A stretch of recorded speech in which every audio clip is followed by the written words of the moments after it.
نجعل له عوجا قيما لينذر بأسا شديدا من لدنه ويبشر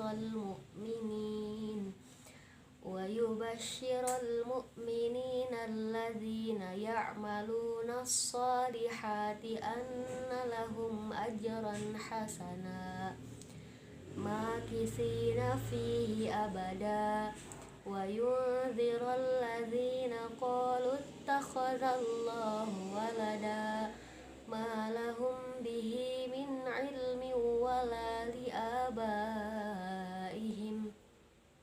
كبرت كلمة تخرج من أفواههم إن يقولون إلا كذبا فلعلك باخع نفسك على آثارهم إن لم يؤمنوا بهذا الحديث أسفا إنا جعلنا ما على الأرض زينة لها لنبلوهم أيهم أحسن عملا وإنا لجاعلون ما عليها صعيدا جرزا أم حسبت أن أصحاب الكهف والرقيم كانوا من آياتنا عجبا إذ أوى الفتية إلى الكهف فقالوا ربنا آتنا من لدنك رحمة وهيئ لنا من أمرنا رشدا صدق الله العظيم. Assalamualaikum warahmatullahi wabarakatuh. Kaifahalukum teman-teman? Ana bi khair alhamdulillah. Perkenalkan, nama saya Lia Rahma dari program studi Pendidikan Matematika 2021 kelas A Fakultas Keguruan dan Ilmu Pendidikan Universitas Siliwangi. Video ini dibuat untuk memenuhi salah satu tugas teori bilangan, filsafat, dan sejarah matematika dengan dosen pengampu Bapak Dedi Nurjamil, SPD MPD. Di video ini saya akan menjelaskan tentang surah Al-Kahfi ayat 1-10 dan keutamaan-keutamaannya. Nah, teman-teman, sebelumnya sudah tahu belum nih apa itu surah Al-Kahfi? Mari kita bahas. Surah Al-Kahfi dalam bahasa Arab Al-Kahfi artinya gua. Disebut juga Ashabul Kahfi. Nah, surah Al-Kahfi adalah surah ke-18 dalam Al-Quran. Surah ini terdiri atas 110 ayat, termasuk golongan surah Makkiyah. Dinamai Al-Kahfi dan Ashabul Kahfi yang artinya penghuni-penghuni gua. Kedua nama ini diambil dari cerita yang terdapat dalam surah ini pada ayat 9 sampai dengan 26 tentang beberapa orang pemuda atau the seven sleepers yang tidur dalam gua bertahun-tahun lamanya. Selain cerita tersebut, terdapat pula beberapa cerita dalam surat ini yang kesemuanya mengandung pelajaran-pelajaran yang berguna untuk kehidupan manusia.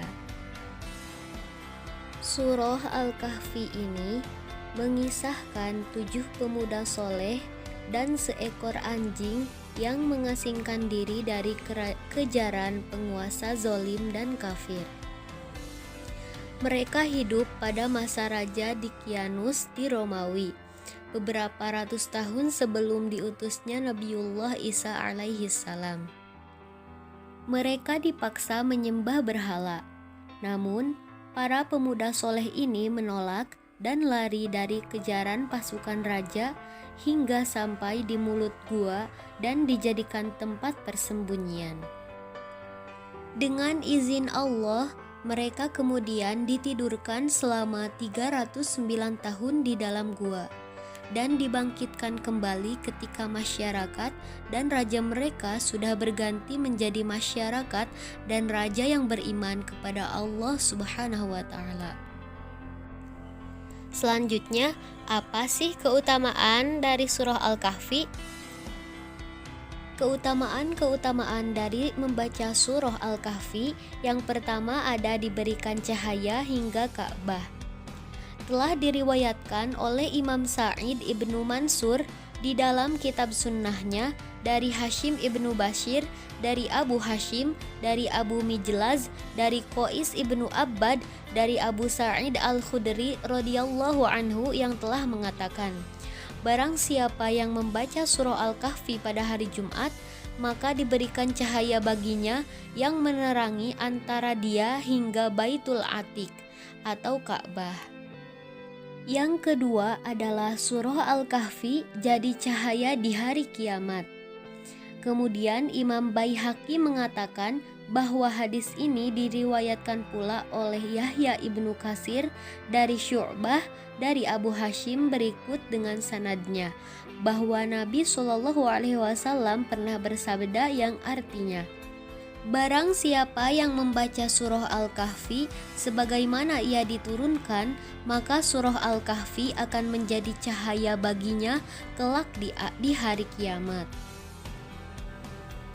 Yang ketiga, dipelihara dari fitnah Dajjal. Di dalam kitab Al-Mukhtaroh karya Al-Hafiz Ad-Diyaul Maqdisi disebutkan dari Abdullah ibnu Mus'ab, dari Manzur ibnu Zaid ibnu Khalid al-Juhani, dari Ali ibnu Husain, dari ayahnya dari Ali secara marfu' yaitu, man qara'a suratul kahfi yaumal jum'ati fahuwa ma'sumun ila samaniyati ayyamin min kulli fitnatin wa in kharajad dakhalu usima minhu. Yang artinya, barang siapa yang membaca surah Al-Kahfi pada hari Jumat, maka ia dipelihara selama 8 hari dari segala fitnah. Dan jika Dajjal keluar, maka ia dipelihara dari fitnahnya. Karena itu, umat Islam dianjurkan untuk membaca surah Al-Kahfi paling tidak 10 ayat pertama surat tersebut agar selamat dari zaman yang penuh fitnah. Lantas, kapan sih waktu yang paling baik untuk membaca surah Al-Kahfi? Nah, sebuah hadis riwayat dari Ad-Darimi menjelaskan bahwa barang siapa yang membaca surah Al-Kahfi pada malam Jumat, dia akan disinari cahaya antara dia dan Ka'bah. Nah, waktu untuk membaca surah Al-Kahfi bisa dilihat di gambar. Waktunya selepas maghrib hari Kamis, selepas isya, selepas subuh hari Jumat, dan selepas zuhur hari Jumat.